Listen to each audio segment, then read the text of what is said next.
में आप लोग का स्वागत है। तो चलिए आज हम लोग देखेंगे एसपीडी का रेलवे सामान्य अध्ययन पेज नंबर 8 है। तो चलिए पहला टॉपिक स्टार्ट करते हैं। पहला टॉपिक है इसमें पर्यावरण। तो आइए पर्यावरण से क्वेश्चन देखते हैं। पहला, पृथ्वी पर पाए जाने वाली भूमि, जल, वायु, पेड़ पौधा, जीव जंतु समूह जितने भी चारों ओर आवरण होता है उसको क्या कहा जाता है? पर्यावरण उसे कहा जाता है। अब आइए प्रथम अंतर्राष्ट्रीय पर्यावरण सम्मेलन कब हुआ था? 5 जून 1972 को स्टॉकहोम में हुआ था। इसे स्टॉकहोम सम्मेलन कहा जाता है। प्रथम पर्यावरण दिवस कब मनाया गया? तो 1973 मतलब स्टॉकहोम सम्मेलन कब हुआ था? 5 जून 1972 को, और 73 से हम मनाया जाता है पर्यावरण दिवस 5 जून को। अब आइए अगला, ओजोन परत से संरक्षण से संबंधित मॉन्ट्रियल सम्मेलन कब हुआ था? 16 सितंबर 1987 में कनाडा का शहर है मॉन्ट्रियल, वही मॉन्ट्रियल में समझौता हुआ था जो किससे संबंधित था? तो ओजोन परत के संरक्षण से संबंधित था, मतलब सीएफसी का उपयोग कम करना था। ये प्रभावी कब हुआ? तो 1988 में प्रभावी हुआ, और 16 सितंबर को ही ओजोन दिवस। हाँ, इसीलिए 16 सितंबर को ओजोन दिवस मनाया जाता है, विश्व ओजोन दिवस। अब ये मॉन्ट्रियल शहर जो बैठक हुआ था, ये कहाँ का शहर है? तो कनाडा का शहर है। और ये ओजोन की मात्रा में कमी का मुख्य कारण क्या है? तो सीएफसी में वृद्धि, मतलब सीएफसी में वृद्धि करिए, क्लोरोफ्लोरोकार्बन में वृद्धि करिएगा तो ओजोन का जो परत है उसकी मोटाई कम हो जाएगी। अब ये ओजोन परत को नष्ट कौन सा गैस? तो यही सीएफसी करता है। प्रथम पृथ्वी सम्मेलन कब आयोजित हुआ? 1992 रियो डी जेनेरियो में प्रथम पृथ्वी सम्मेलन, जो स्टॉकहोम सम्मेलन का 20वीं वर्षगांठ था। 1992 में रियो डी जेनेरियो में प्रथम पृथ्वी सम्मेलन का आयोजन किया गया था। वहीं कहेगा पृथ्वी दिवस कब मनाया जाता है? तो 22 अप्रैल को मनाया जाता है। हाँ, विश्व जल दिवस कहेगा तो 22 मार्च को, और 22 मई को जैव विविधता दिवस मनाया जाता है। अब आइए अगला, क्योटो जापान में सम्मेलन हुआ था। क्योटो सम्मेलन कब हुआ था? जापान में हुआ था 1997 में। ये किससे संबंधित था? क्योटो प्रोटोकॉल जलवायु परिवर्तन, मतलब CO2 के मात्रा, CO2 के वृद्धि में कमी करना था। अब ये क्योटो प्रोटोकॉल प्रभावी कब हुआ? तो बैठक हुआ था 97 में, और प्रभावी हुआ 2005 में हुआ था। अब ये क्योटो सम्मेलन किससे संबंधित है? तो वातावरण में कार्बन डाइऑक्साइड के उत्सर्जन में वृद्धि से संबंधित है। अब ये विश्व का गर्म होना, ये पृथ्वी का औसत तापमान बढ़ाना, यही क्या कहलाता है? ग्लोबल वार्मिंग कहलाता है। मतलब CO2 ज्यादा उत्सर्जन करिएगा तो जो सूक्ष्म तरंग आता है, दीर्घ तरंग के रूप में जाता है, उस तरंग को क्या कर लेता है? शोषित कर लेता है और पृथ्वी का उष्मन उत्पन्न करता है, जिसी को क्या कहा जाता है? ग्लोबल वार्मिंग कहा जाता है। पृथ्वी का औसत तापमान कितना है? 14 डिग्री सेल्सियस है। ग्लोबल वार्मिंग को प्रभावित करने वाला गैस तो मेनली CO2 है। ऐसे जलवाष्प लेता है, लेकिन पहले अगर ऑप्शन में जलवाष्प दे तो जलवाष्प होगा, नहीं तो CO2 होगा। वायुमंडल के वार्षिक तापमान में वृद्धि, यही कहलाता है ग्रीन हाउस प्रभाव। ग्रीन हाउस के लिए उत्तरदायी दिया हुआ है सबसे ज्यादा जलवाष्प, कार्बन डाइऑक्साइड, मेथेन है, उसके बाद नाइट्रस ऑक्साइड। अब आइए हरितगृह प्रभाव हेतु सर्वाधिक उत्तरदायी तो CO2 हो गया। सर्वप्रथम ग्रीन हाउस की संकल्पना कौन दिया था? जोसेफ फोरियर ने दिया हुआ था। कब? 1824 में। पर्यावरण एवं वन मंत्रालय का गठन कहेगा तो 1985 में। लेकिन भारत सरकार ने पर्यावरण संरक्षण लागू कब किया था? 1986 में। तो भारत सरकार ने पर्यावरण संरक्षण अधिनियम कब लागू किया? 1986 में। अब विश्व पर्यावरण संरक्षण दिवस कब मनाया जाता है? तो 26 नवंबर को मनाया जाता है। और ये पर्यावरण संरक्षण के लिए काम करने वाली अंतर्राष्ट्रीय एजेंसी क्या है? ग्रीन पीस, जिसका मुख्यालय कहाँ है? एम्स्टर्डम में। ग्रीन पीस का मुख्यालय एम्स्टर्डम में है। स्थापना कहेगा तो 1971 में हुआ था। अब ये राष्ट्रीय पर्यावरण अनुसंधान संस्थान, जिसका नाम है क्या? नीरी। तो नीरी कहाँ है? नागपुर में। नीरी का स्थापना कहेगा तो 1958। नीरी, नाफेड, नासा, ये सब का कहेगा तो 1958 में हुआ था। लेकिन ट्राइफेड कहेगा तो 1987 में हुआ था। अब ये वन नीति कब लाया गया? तो 1988 में। पहला बार वन नीति कब लाया गया था? 1952 में। पहले 1927 में, फिर आजाद भारत के बाद कहेगा तो 1952 में। नई वन नीति कहेगा तो 1988 में। अब ये राष्ट्रीय जल नीति कब आया था? तो 2002 में। पर्यावरण नीति कहेगा तो 2004 में। फिर राष्ट्रीय हरित प्राधिकरण की स्थापना कहेगा, NGT का स्थापना 18 अक्टूबर 2010 को किया गया था। मुख्यालय इसका कहाँ है? नई दिल्ली में। विश्व नर्म भूमि मतलब आर्द्र भूमि दिवस कब मनाया जाता है? 2 फरवरी। इसका सम्मेलन हुआ था कब? 1971 में। ईरान के रामसर जगह पे हुआ था रामसर सम्मेलन 1971। लेकिन प्रभावी कब हुआ है? 1975। भारत इसमें लागू कब किया? 1982 में भारत इसमें शामिल हुआ। 1997 से हम 2 फरवरी को वेटलैंड दिवस मनाते हैं। अब विश्व वन दिवस कहेगा तो 21 मार्च को, विश्व जल दिवस कहेगा तो 22 मार्च को, जैव विविधता कहेगा तो 22 मई को। रेड डाटा बुक किससे संबंधित है? विलुप्त या संकटग्रस्त जीवों का। हाँ, अब आइए अगला, पारिस्थितिकी से संबंधित। जीवधारी तथा उनके वातावरण से पारस्परिक संबंध को क्या कहा जाता है? पारिस्थितिकी कहा जाता है। पारिस्थितिकी शब्द कौन दिया था सबसे पहले? हाँ, अर्नेस्ट हैकल ने। इकोसिस्टम कह देगा तो एजी टांसले, इकोलॉजी कहेगा तो अर्नेस्ट हैकल, इकोसिस्टम कहेगा तो एजी टांसले। इकोलॉजी शब्द सबसे पहले प्रयोग किया था रीटर ने 1865 में। हाँ, अर्नेस्ट हैकल ने 1969 में प्रयोग किया था। फिर आइए अगला, सर्वाधिक अस्थायी पारितंत्र कह देगा तो महासागर है। रचना एवं कार्य के दृष्टि से विभिन्न जीवों और वातावरण के मिलीजुली इकाई को, इसी को पारिस्थितिकी तंत्र या इकोसिस्टम कहा जाता है। तो विभिन्न जीव और उसके आसपास के जितना वातावरण है सबको मिलाकर पारिस्थितिकी तंत्र, इकोसिस्टम कहा जाता है। पारिस्थितिकी तंत्र की सर्वप्रथम प्रयोग तो पारिस्थितिकी तंत्र कह देगा, इकोसिस्टम से एजी टांसले कब किया हुआ था? 1935 में। अब पारितंत्र में मुख्य स्रोत ऊर्जा का क्या है? तो सूर्य है। पर्यावरण का कार्यात्मक इकाई क्या है? पारितंत्र। जल का एक बूंद भी लीजिएगा तो पारितंत्र है। अब पारितंत्र कैसा होता है? बंद होता है, बाकी सब खुला संचरण होता है। पारिस्थितिकी तंत्र का दो घटकों से बना है, जैविक घटक एक अजैविक घटक। अब जैविक घटक को भी तीन भागों में बांटा गया, जो जीव से संबंधित है, उत्पादक, उपभोक्ता, फिर आपको अपघटक। अब आइएगा, उत्पादक द्वारा उत्पादित खाद्य पदार्थ को उपयोग करने वाले घटक को क्या कहा जाता है? उपभोक्ता। तो पहले उत्पादक होगा, उत्पादक जो प्रोड्यूस करेगा उसको लेगा कंज्यूमर। अब कंज्यूमर भी के प्रकार के? तीन प्रकार का होता है, प्राथमिक, द्वितीयक, तृतीयक। फिर आइए, हाँ, अब ये वे जीव जो हरे पौधे खाते हैं वो क्या कहलाता है? प्राथमिक उपभोक्ता, जिसमें बकरी, गाय, भैंस ये सब आ जाएगा। प्राथमिक उपभोक्ता को भोजन के रूप में कहेगा, उसको द्वितीयक उपभोक्ता कहेंगे, जिसमें भेड़िया, मोर, लोमड़ी। फिर उसके बाद द्वितीयक उपभोक्ता को जो भोजन करेगा उसको तृतीयक उपभोक्ता में रखेंगे, जो बाघ, शेर, चीता ये सब आ जाएगा। अब यह जैविक घटक के दो भागों में विभाजित किया गया, एक कार्बनिक और एक अकार्बनिक। जिसमें कार्बन की मात्रा रहेगा कार्बनिक, जिसमें कार्बन की मात्रा नहीं रहेगा उसे अकार्बनिक कहा जाता है। हाँ, अब कार्बनिक घटक में क्या क्या आता है? कार्बोहाइड्रेट, प्रोटीन, वसा, ये सब में कार्बन मौजूद रहता है। अकार्बनिक में कहेगा तो मृदा, जल, वायु, खनिज, ये सब अकार्बनिक में आता है। अपघटक क्या होता है? तो कवक और जीवाणु होता है। अपघटक जो क्या करता है? मरे हुए जीव जंतु को वो खाता है। हाँ, प्राकृतिक का सफाई कर्मी भी नेस्टर भी कहा जाता है। हाँ, अब आइए अगला, एक जीव से दूसरे जीव में खाए जाने पर पोषक तत्व तथा ऊर्जा का हस्तांतरण क्या कहलाता है? वो खाद्य श्रृंखला कहलाता है। और वह एक दिशीय होता है और एक से दूसरे श्रेणी में वो घटता जाता है, 10-10% आपको घटता चला जाएगा। खाद्य श्रृंखला बनती है तो उत्पादक, उपभोक्ता और अपघटक से मिल करके आपको बनेगा। खाद्य श्रृंखला का प्राथमिक और द्वितीयक उपभोक्ता क्या है? तो मानव ही आता है, प्राथमिक भी है और द्वितीयक भी है। किसी पारितंत्र में विभिन्न ऊर्जा स्तरों की कार्यात्मक भूमिका के तुलना हेतु प्रदर्शन किया जाता है, तो ऊर्जा का पिरामिड। ऊर्जा का पिरामिड कौन दिया था सबसे पहले? चार्ल्स एल्टर ने। ऊर्जा का पिरामिड भी कैसा होता है? सदैव सीधा होता है। सर्वाधिक जैव विविधता कहाँ पाया जाएगा? अगर कहेगा तो उष्ण कटिबंधीय वर्षा वन में आपको मिलेगा। जैसे जैसे आप ध्रुव की ओर बढ़ते जाइएगा तो आपका जैव विविधता घटता चला जाएगा। पारिस्थितिकी तंत्र विज्ञान केंद्र कहाँ है आपको? बेंगलुरु में। अब आइए अगला, प्रदूषण से संबंधित। वायु, जल, भूमि, अनचाहे परिवर्तन मनुष्य एवं जीवधारी के लिए हानिकारक क्या कहलाता है? वो आपको प्रदूषण कहलाता है। अब ये मानव जनित पर्यावरणीय प्रदूषण क्या कहलाता है? एंथ्रोपोजेनिक कहलाता है। हाँ, अब ये जैविक विघटित प्रदूषक को क्या कहा जाता है? जैव से जो विघटित प्रदूषक होगा उसे वाहित मल। वाहित मल से कौन कौन सा होता है आपको? टाइफाइड हो जाएगा, हैजा हो जाएगा, ये सब बीमारी होता है, पीलिया। वायु प्रदूषक शीशा, शीशा से क्या होगा? तो उदर रोग होगा, मस्तिष्क को प्रभावित करेगा। तंत्रिका तंत्र, शीशा से वही तंत्रिका तंत्र मस्तिष्क को प्रभावित करेगा। एस्बेस्टस से क्या होगा? फेफड़ा का बीमारी होगा। पारा से क्या होगा? मस्तिष्क या मिनी माता रोग होता है। कैडमियम के कारण आपको इटाई रोग होगा। फ्लोरीन की मात्रा बढ़ेगा तो आपको फ्लोरोसिस नामक बीमारी होगा।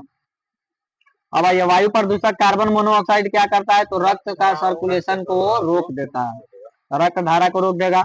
भूमिगत जल को दूषित करने वाले अजैविक प्रदूषक कौन सा है? तो इसमें आर्सेनिक दिया हुआ है। जल प्रदूषक को मापने के लिए जांच कौन सी जांच होती है? तो BOD, जिसको बायोलॉजिकल ऑक्सीजन डिमांड होता है। मतलब जिस जल में BOD ज्यादा है उसका मतलब वो प्रदूषण है, मतलब उसमें ऑक्सीजन की ज्यादा जरूरत है, मतलब वो जल प्रदूषण है। तो मतलब जिस महासागर में या पोखर में जितना बायोलॉजिकल ऑक्सीजन डिमांड ज्यादा होगा तो मतलब वो जल उतना ही प्रदूषित है। अब ये मनुष्य में रक्तदाब बढ़कर दिल संबंधी रोग उत्पन्न करता है तो वायु प्रदूषक कैडमियम या आपको हृदय से संबंधित है। ब्राउन एयर शब्द का प्रयोग किसके लिए किया जाता है? तो प्रकाश रासायनिक धुआं के लिए आपको ब्राउन एयर शब्द का प्रयोग किया जाएगा। PM या SPM, PM का मतलब क्या होता है? पार्टिकुलर मैटर या सस्पेंडेड पार्टिकुलर मैटर, ये प्रदूषण को मापता है। वायु प्रदूषक में क्या क्या आता है? तो carbon monoxide, sulphur dioxide, hydrogen sulphide, ये सब आता है। अब ये 3 दिसंबर 1984 को भोपाल में यूनियन कार्बाइड फैक्ट्री में रसायन का रिसाव हुआ था, मिथाइल आइसोसाइनेट का रिसाव हुआ था। अब ये मिनी माता रोग पारा के कारण होगा। मिनी माता रोग सबसे पहले जापान में हुआ था। नदियों में जल प्रदूषण की माप तो घुली हुई ऑक्सीजन की मात्रा मतलब बायोलॉजिकल ऑक्सीजन डिमांड से पता किया जाता है।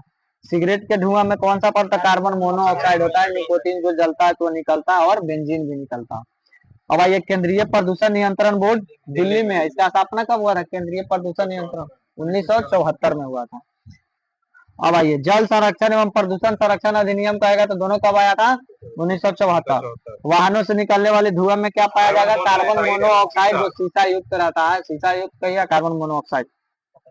कारखानों से निकलने वाले धुओं में क्या रहेगा? उसमें भी कार्बन डाइऑक्साइड रहता है। अम्ल वर्षा किसके कारण होता है? तो सल्फर डाइऑक्साइड और नाइट्रोजन डाइऑक्साइड अम्ल वर्षा। अम्ल वर्षा के रूप में क्या ऊपर से आता है? H2SO4 और HNO3, इसमें H2SO4 ज्यादा रहता है। अम्ल वर्षा के रूप में पृथ्वी पर गिरता है नाइट्रिक एसिड और H2SO4, CO2 के कारण हो सकता है। अब DDT आइए, DDT क्या? हाँ टीचर वाला नाइट्रिक एसिड। अब ये DDT क्या है? तो DDT आपका नॉन बायोडिग्रेडेबल प्रदूषक है जो कभी बायोडिग्रेडेबल नहीं हो सकता है। तो DDT आता है, 2,4-D आता है, हाँ जितना भी केमिकली कीटनाशक है सब इसमें आता है। अब आइए संगमरमर से निर्मित ऐतिहासिक इमारतों को हानि पहुंचाता है कौन? यही SO2 पहुंचाता है जो मार्बल को क्या, मार्बल का बुखार भी इसको कहा जाता है। हाँ ग्रीन मफलर किससे संबंधित है? तो ग्रीन मफलर आपको ध्वनि प्रदूषण से संबंधित है, ग्रीन मफलर। अब ये चावल के खाते समय प्रदूषक कौन सा? चावल के खेतों से, चावल के खेत से कौन सा गैस? तो मेथेन गैस निकलता है। तो दलदली भूमि से भी मेथेन गैस निकलता है, पशु जुगाली करता है उससे भी मेथेन गैस मास गैस कहा जाता है। हाँ प्रकृति का मित्र भी इस गैस को कहा जाता है। अब आइए अगला, इतिहास के प्रमुख घटना देखिए। पहला, भारत में आर्यों का आगमन कब हुआ था? 1500 में हुआ था। आर्य हुआ तो पहला ऋग वैदिक काल और उत्तर वैदिक काल। तो ऋग वैदिक काल कहेगा तो 1000 से 1500 से 1000, फिर उत्तर वैदिक कहेगा तो 1000 से 600 हुआ था। महावीर का जन्म कब हुआ था? 540 या 599 भी देता ईसा पूर्व में। हाँ मृत्यु कब हुआ था? मृत्यु कहेगा तो 483। अच्छा बुध, हाँ बुध का 468। महावीर का 468 या 522। महावीर का निवारण कब हुआ था? तो 468 या 527 का यह निर्वाण। गौतम बुद्ध का जन्म कब हुआ था? 563 ईसा पूर्व। फिर गौतम बुद्ध का महापरिनिर्वाण कब हुआ था? 483 में, मतलब मृत्यु हुआ था। सिकंदर का भारत में आगमन 326 ईस्वी में आया और वो लौट गया 323 ईसा पूर्व में, और 320 ईसा पूर्व में उसकी मृत्यु हो गई। 323 ईसा पूर्व में ही मृत्यु हुआ था। 325 ईसा पूर्व में लौटा था। 323 ईसा पूर्व में 33 वर्ष की अवस्था में इसकी मृत्यु हो गई थी। तो यहाँ रहा था कितना माह? वो 19 माह तक रहा था। अब ये चंद्रगुप्त मौर्य की मृत्यु कब हुई थी? 298 ईसा पूर्व में। अब ये अशोक का कलिंग पर विजय 261 ईसा पूर्व में हुआ था, कलिंग पर विजय। फिर विक्रम संवत कहेगा तो 58 ईसा पूर्व, 57 ईसा पूर्व भी लेता है। उसके बाद शक संवत कहेगा तो 78 ईस्वी, वो राजा विक्रम चलवाया हुआ है, विक्रमादित्य। कुषाण वंश का शासक कनिष्क के राजा, ये शक संवत कनिष्क के राज्यारोहण, लेकिन विक्रम संवत कहेगा तो विक्रमादित्य। हाँ शकों के उन्मूलन के उपलक्ष्य में। अब ये हिजरी संवत 622। तो ऐसे पैगंबर साहब का जन्म कहेगा तो 570, ज्ञान की प्राप्ति कहेगा तो 610, हीरा नामक गुफा। और फिर हिजरी संवत चलाया था कब 622, और फिर कहेगा मक्का से मदीना यात्रा हुआ था तब मुस्लिम धर्म में मुस्लिम संवत या हिजरी संवत कहा जाता है। फिर मृत्यु कब हुआ था इनका 600, मृत्यु कब हुआ था 632 ईसा पूर्व, 32 ईस्वी। मृत्यु हुआ। अब ये फाहियान की भारत यात्रा कब हुआ था 405 से 411, चंद्रगुप्त द्वितीय के काल में। चंद्रगुप्त द्वितीय के काल में ये इसकी रचना क्या है, हर्षवर्धन का था। भारतीय को भारत को येंतु के भारत को येंतु के नाम से संबोधित किया। हर्षवर्धन का शासन काल कहेगा तो 606 से 647। इनके समय में कौन आया था, वेनसोंग आया था। 629 ईस्वी में चीन से चला, 1 साल बाद यहाँ 30 में यहाँ पहुंचा हुआ था। वेनसोंग भारत यात्रा 630। उसके बाद चीनी यात्री इत्सिंग आया था कब 673। इससे पीछे संयुगन भी आया था कब 518 ईस्वी में आया हुआ था। और उससे पहले जाइएगा तो चंद्रगुप्त मौर्य के दरबार में कौन आया था, फाहियान आया था। चंद्रगुप्त द्वितीय। अब आइए भारत का प्रथम मुस्लिम आक्रमण कहेगा तो 712 मोहम्मद बिन कासिम के नेतृत्व में, और सफल रहा। सिंध पर आक्रमण किया था, जहाँ का राजा दाहिर था। अब ये सोमनाथ मंदिर पर आक्रमण कब हुआ था 1025 ईस्वी में। सोमनाथ मंदिर पर आक्रमण मोहम्मद गजनबी किया था। उस समय वहाँ का शासक कौन था, भीम प्रथम। जब गौरी करेगा तब उस समय भीम। अब ये तराइन का प्रथम युद्ध कब हुआ था, तराइन का प्रथम युद्ध 1191 में हुआ था। जिस समय कौन सा शासक वहाँ का, पृथ्वीराज चौहान और मोहम्मद गौरी के बीच, जिसमें पृथ्वीराज चौहान का जयचंद साथ दिया था, तो वो युद्ध में विजय रहा। फिर जब द्वितीय युद्ध कहेगा तो 1192 में हुआ था, जिसमें जयचंद उसका साथ नहीं दिया, तो ये पराजित हो गया। फिर तराइन का तृतीय युद्ध कहेगा तो 1215 में एल्दोर्स और इल्तुतमिश के बीच हुआ, इल्तुतमिश जीता था। अब ये गुलाम वंश की स्थापना 1206 में कौन किया था, कुतुबुद्दीन ऐबक ने किया था। मतलब गौरी के मृत्यु के बाद इसके क्षेत्रों को 3 भागों में बांटा गया और सिंध का क्षेत्र इन्हीं को दिया गया, तो गुलाम वंश की स्थापना की गई। इब्न बतूता का भारत आगमन कहेगा 1333 ईस्वी में। इब्न बतूता का मोरक्को का यात्री था। रेहला नामक पुस्तक ले मोहम्मद बिन तुगलक के शासन काल में आया हुआ था। 1343 में इसको 1342 में चीन भेज दिया गया, 45 में इसका मृत्यु हो गया। विजयनगर साम्राज्य की स्थापना 1336 ईस्वी में हरिहर भूखा ने किया हुआ था, 2 भाइयों ने किया हुआ था। मोहम्मद बिन तुगलक के शासन काल में ये आजाद स्वतंत्र राज्य की स्थापना। तैमूरलंग ने भारत पर आक्रमण कब किया था, 1398 ईस्वी में। नासिरुद्दीन मोहम्मद का शासक था, तुगलक वंश का शासक नासिरुद्दीन मोहम्मद का शासक।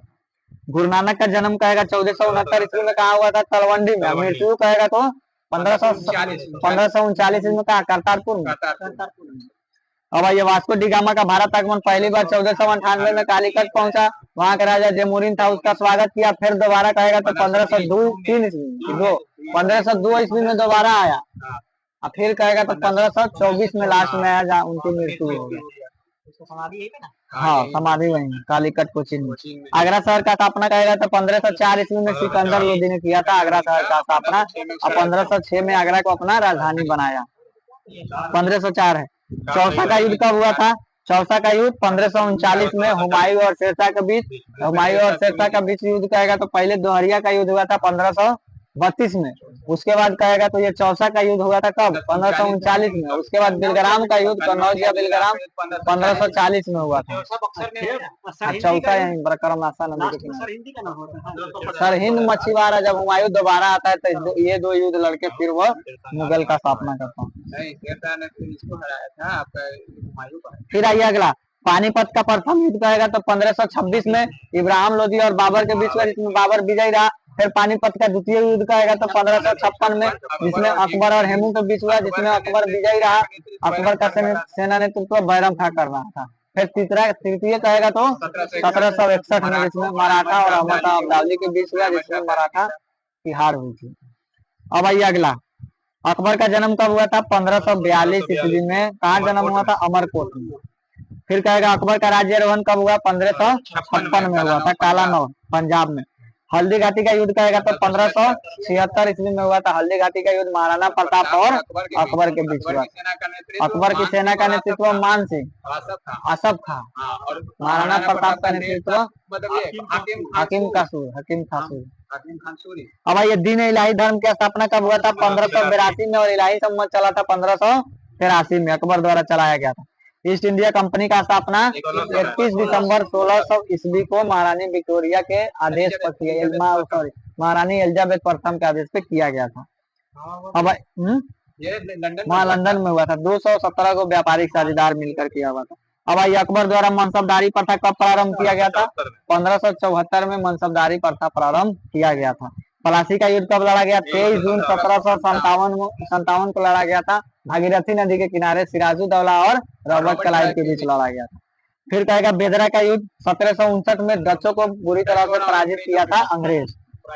बक्सर का युद्ध कहेगा 22 अक्टूबर 1764 बक्सर का युद्ध लड़ा हुआ था। बक्सर के युद्ध में आपका ये क्या बोलते हैं मुगल वंश का मतलब जो राजा था बादशाह था शालम द्वितीय अवध नवाब सुजाउद्दौला और मीर कासिम एक ओर से लड़ रहा था, दूसरा ओर का नेतृत्व हेक्टर मुनरो कर रहा था, जिसमें अंग्रेज विजयी रहा।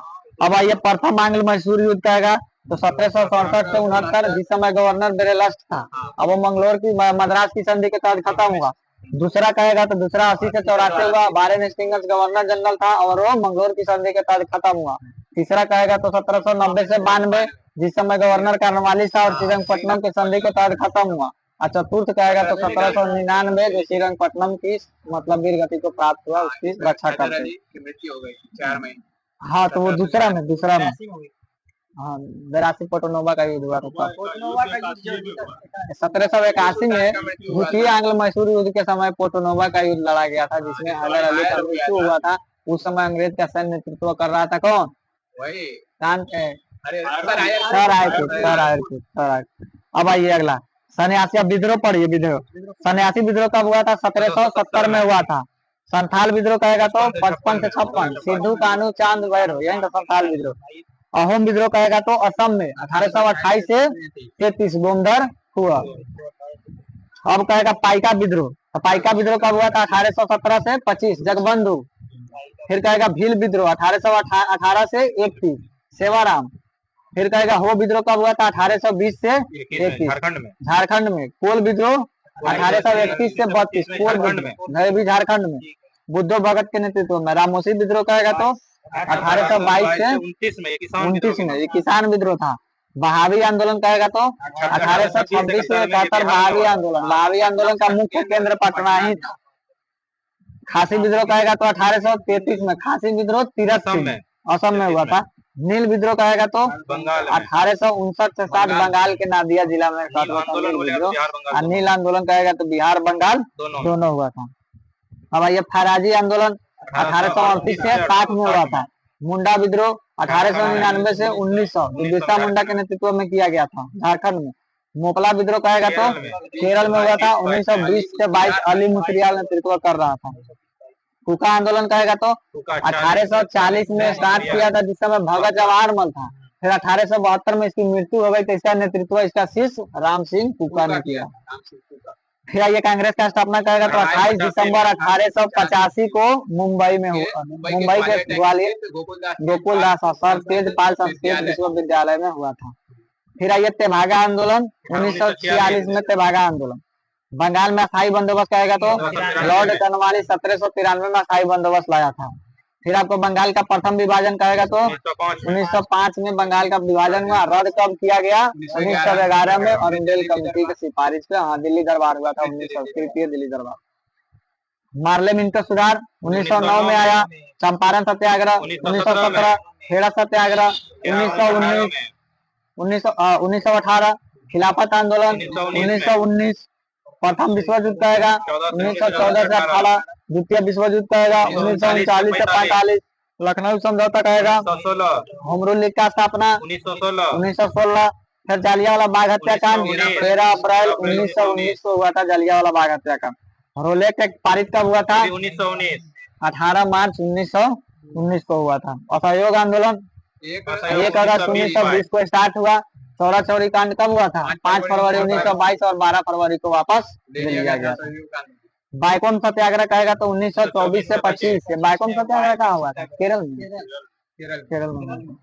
साइमन कमीशन का आगमन 1900 फरवरी 1928, जबकि गठन कहेगा तो नवंबर 1927 में हुआ था जॉर्ज साइमन की अध्यक्षता में। बाइकॉम सत्याग्रह से जुड़े हुए थे कौन? के कल्लप्पन।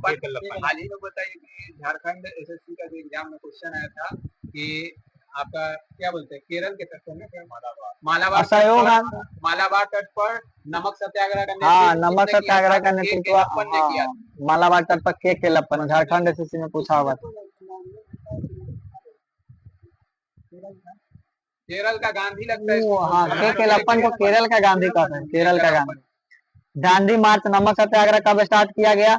6 अप्रैल 1930 को हुआ था। गांधी इरविन समझौता 5 मार्च 1931 को। कैबिनेट मिशन, हाँ दिल्ली समझौता भी कहते हैं।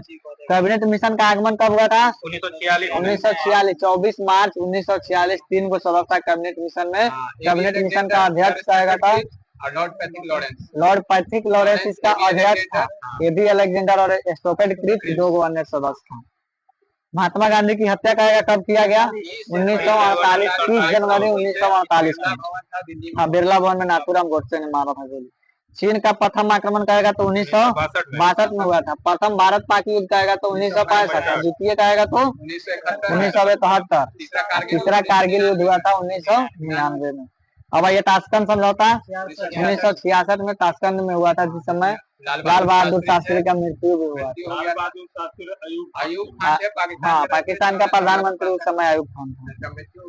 तालीकोटा का युद्ध कहेगा तो 1565 कब हुआ था? 23 जून। तालीकोटा का युद्ध 1565 में हुआ था। कारगिल युद्ध कहेगा तो 1599। प्रथम कारगिल युद्ध हुआ था आपको 1999। फिर आपको प्रथम गोलमेज सम्मेलन कहेगा तो 1930 में हुआ था। द्वितीय गोलमेज सम्मेलन 1931 और तृतीय गोलमेज सम्मेलन 1932 में हुआ था। हाँ, द्वितीय में महात्मा गांधी शामिल हुआ था। इसको कहिएगा था 12/7/17 हवाई सविनय अवज्ञा आंदोलन कब हुआ था? 1930 में सविनय अवज्ञा आंदोलन 6 अप्रैल 1930। हाँ, अब ये क्रिप्स मिशन का आगमन कहेगा तो 1942 को हुआ था। एकल प्रतिनिधि, हाँ, सोपेट क्रिप्स की अध्यक्षता में। आजाद हिंद फौज का गठन 1942। आजाद हिंद सरकार का गठन 1943। भारत छोड़ो आंदोलन 1942। हाँ, चीनी क्रांति कब हुआ था? 1911, जिसका नेता कौन था? सन्यात सेन था। तुंगमिंग दल मंचू वंश की समाप्ति करना था।